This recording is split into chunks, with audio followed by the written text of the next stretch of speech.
बिस्मिल्लाहिर्रहमानिर्रहीम। आज जिस पोएम को हम डिस्कस करने जा रहे हैं, ये फर्स्ट ईयर की जो इंग्लिश है एफएससी की, उसकी थर्ड पोएम है। इसका नाम है loveliest of trees the cherry now. Poem बड़ी सिंपल भी है, लेकिन इसमें समझने वाले भी दो तीन चीज़ें हैं। हम बगैर किसी ताहीर के हम टेक्स्ट की तरफ जाते हैं। मैं कोशिश करूँगा ईजी उर्दू यूज़ करते हुए आपको पोएम का कंसेप्ट समझा दूँ। मैंने शुरू में कहा था कि जो जब अपने रीडिंग करनी होती है, we are not here to impress you by speaking good English. We are here to explain the things that you may understand.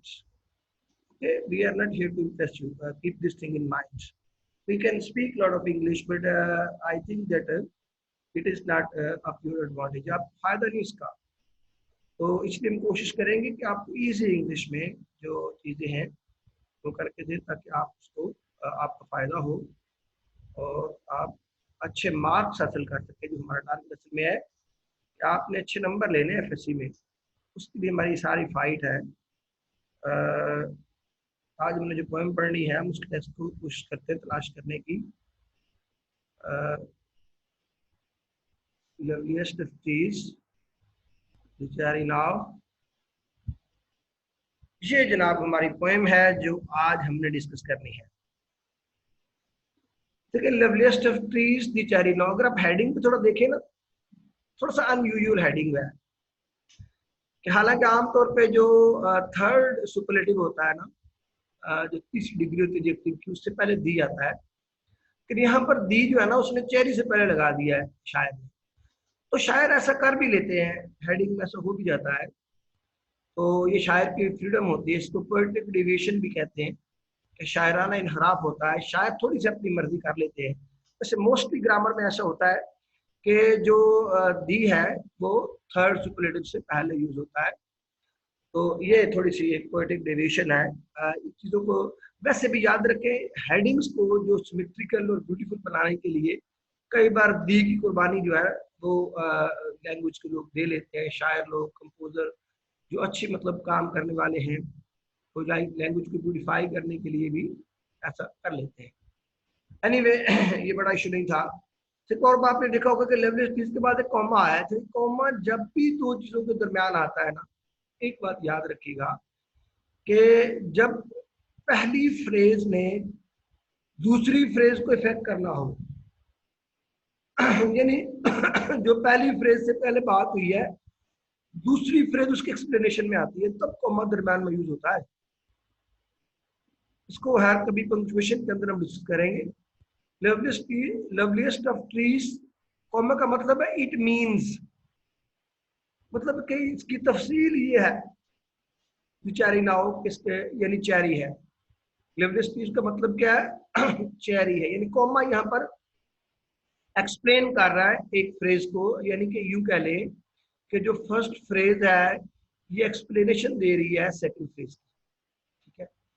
और सेकंड फ्रेज तो इसको कह लें उसका टारगेट है। एनीवे, एक छोटी सी बात थी, हेडिंग को समझना चाहिए, अच्छी बात है। अच्छा, आते हम पोएम की तरफ। तो लिखा हुआ कि loveliest of the trees the cherry now is hung with Bloom along the बाउ। अच्छा, ब्लूम के दो मानी होते हैं। ब्लूम जब एज ए वर्ब होता है तो इसके मानी होते हैं ग्रो करना, खिलना, चीजों का डेवलप होना। लेकिन जब ब्लूम का एज ए नाउन मीनिंग आता है, इसके मानी फ्लावर्स होते हैं, ब्लॉसम्स होते हैं।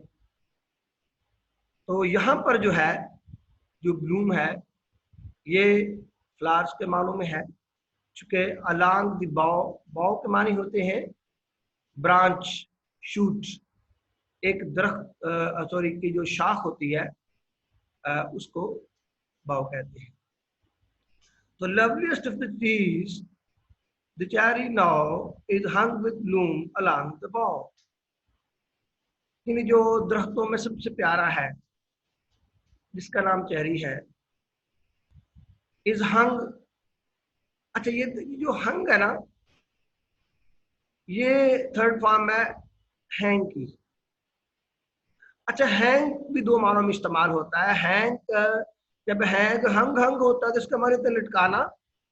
जब हैंग हैंग हैंग होता है उसके माने होते हैं फांसी देना। बड़ी सीखने वाली बात है, इसको नोट कर लें कि हैंग के दो मानी है। हैंग का ये मैं इंशाल्लाह कोशिश करूंगा, बाद में जब नोट्स देते हैं तो इसके ऊपर ही चीजों को मैं डिटेल में कर भी दूंगा। अच्छा, जो हैंग है इसका दो मानी होते हैं। एक हैंग हैंग हंग हंग होता है जब उसकी तीन फॉर्में हैं। जब हैंग हंग हंग है तो उसके मानी लटकाना होते हैं, जिस तरह हैंगर है। अच्छा, जब हैंग हैंग्ड हैंग्ड होता है तो जब ये इसकी सेकंड फॉर्म हैंग्ड हैंग्ड आएगी उसका मतलब होता है फांसी पे लटकाना, फांसी देना। बस ये आपने माइंड में रख लेना है। इसके word is a words and you should keep in mind. FSc में जितना ज्यादा एक लफ्ज के बारे में आप सीख लेंगे ना, उसकी इंग्लिश सीखेंगे, यकीन करें ये आप कभी याद करेंगे इस बात को। तो loveliest of the trees the cherry now is hung with bloom along the bough। बाव के माने होते हैं टहनी, शाख। शायर कहता है कि जो दरख्तों में सबसे प्यारा है, जो अब सबसे प्यारा लग रहा है, जरा बहार है पाए, तो वो चेरी है जिसके जो फूल हैं शाख के ऊपर लटके हुए हैं। इज हंग विद ब्लूम, लटके हुआ ब्लूम के साथ, फूलों के साथ, अलोंग द बाउ, टहनी के साथ जो फूल हैं वो लटके हुए हैं। And stands about the Woodland rides. और ये कहाँ खड़े हुए हैं, ये सारे दरख्त हैं किधर? राइड के दो मानी होते हैं। राइड के मानी वैसे जो फेमस मीनिंग होता है सवारी करना, ठीक है। अच्छा, लेकिन राइड का यहाँ पर मानी पाथ है, PATH, पाथ या ट्रैक लिखा हुआ है सामने, आप अगर गौर करें सामने लिखा हुआ है पाथ या ट्रैक। किसी ने लिख ले, कोशिश करें साथ लिख लिया करें चीजों को। यहाँ पर राइड के मानी वो सवारी वाले नहीं है, ठीक है। यहाँ पर इसके मानी track, path. Wearing white, wearing white का मतलब है कि फूल, अगर आप देखें ना कभी चेरी को, अगर आप नेट पे जाकर खोलेंगे, आप चेरी लिखें, चेरी इन स्प्रिंग, तो आपको चेरी का दरख्त नजर आएगा, उस पर फूल ही फूल खिले, वो सफेद रंग के होंगे, बिल्कुल व्हाइट नजर आएगा आपको। ये जो चेरी होता है बिल्कुल व्हाइट कलर का फूल होता है, और ये स्प्रिंग का फूल होता है फॉर ईस्टर टाइड। वो अब वहां जब उसको देखा तो उसके जो मजहबी जज्बात हैं वो भी थोड़े किंडल हुए, अवेकन हुए, एक्साइट हुए। तो कहता है इसने ईस्टर के लिए, आपको पता है जो क्रिश्चियंस का होता है, ये हमारा क्रिश्चियंस का ये एक त्यौहार है, उसको ईस्टर कहते हैं। एक second,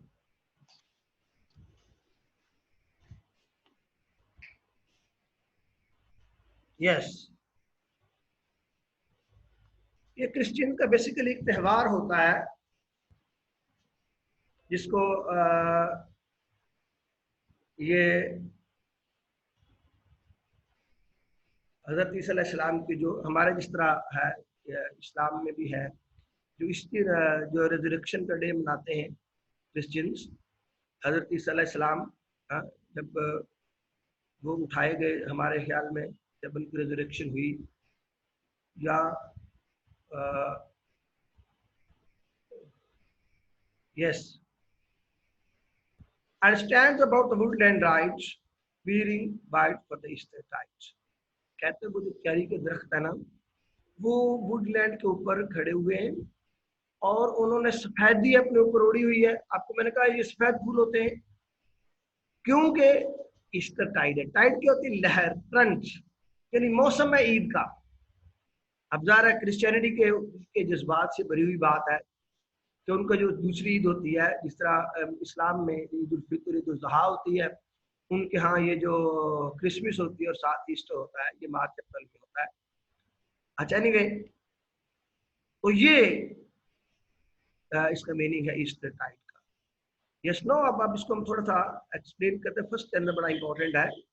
Loveliest of tree the cherry now is hung with bloom along the bough and stands about the woodland rides wearing white for Easter tides। देखिए, जो बाहर जो सबसे प्यारा फूल है चेरी, वो खिला हुआ है टहनियों के साथ, और ये जो दरख्त हैं ये वुडलैंड के माने होते हैं जंगल, फॉरेस्ट हैं। ये जो कंट्री साइड में जहाँ पर पौधे वगैरह होते हैं, कहता है वो जंगल में से एक रास्ता है, पाथ है, राइड है, ट्रैक है, उसके ऊपर ये दरख्त खड़े हुए हैं। मैं कहता शायर वहाँ सैर के लिए गया हूँ, तो मैंने देखा कि उन्होंने वीयरिंग वाइट, उन्होंने सफेदी उड़ी हुई है, यानी सारे के सारे फूल खिल गए फॉर ईस्टर टाइम्स।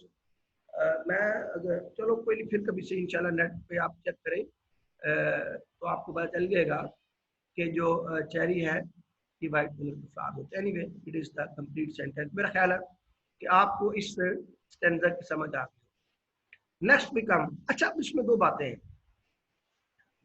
कि शायर ने जब उनको देखा चेरीज को तो उसके जज्बात जो जागे थे वो क्रिश्चियनिटी के थे, लेकिन जज्बात थोड़े से आगे भी बढ़े हैं।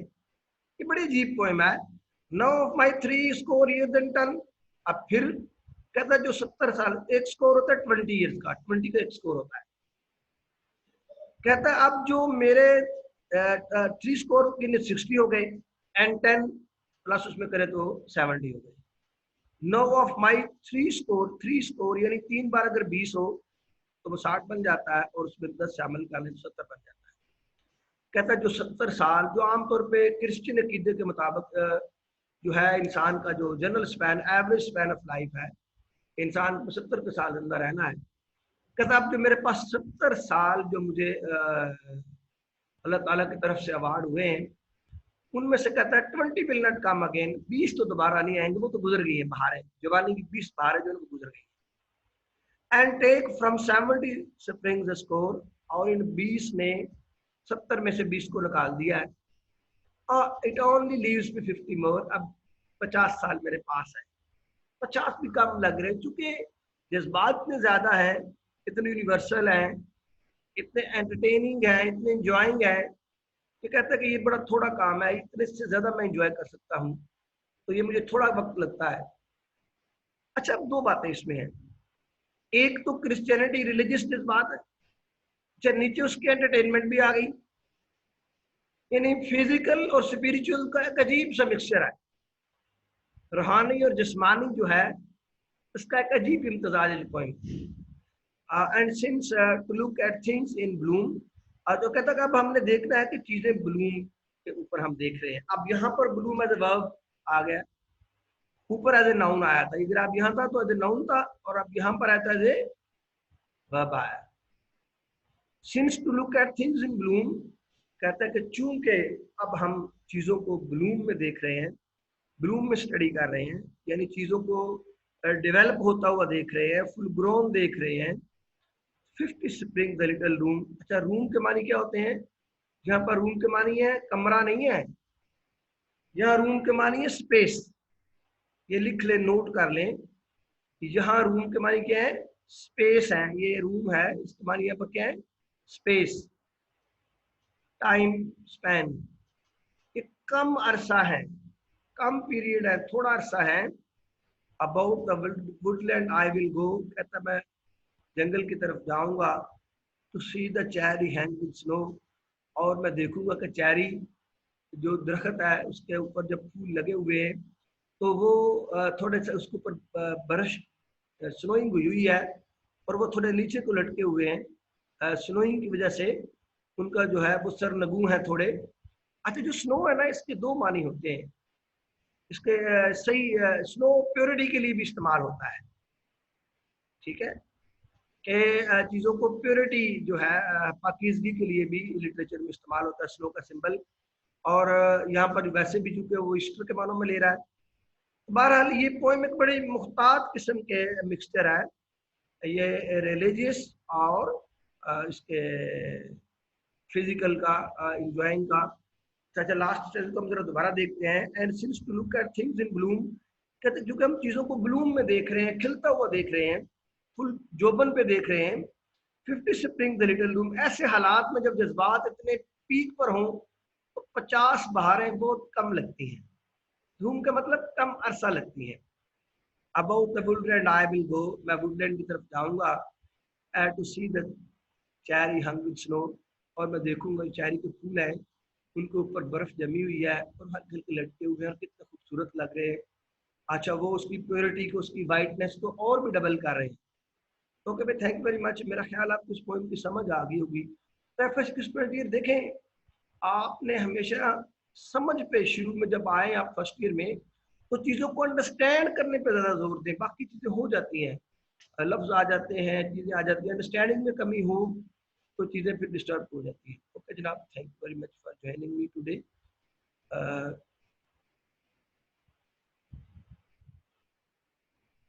बाकी बात यह है कि इंशाल्लाह पोइट्री के ऊपर और भी लेक्चर होंगे, इसके नोट्स में शेयर करता हूँ। और आपने एक काम करना है, इसका जो कॉन्टेक्स्ट है ना वो बड़ा म्यारी किस्म के तैयार कर लेने हैं।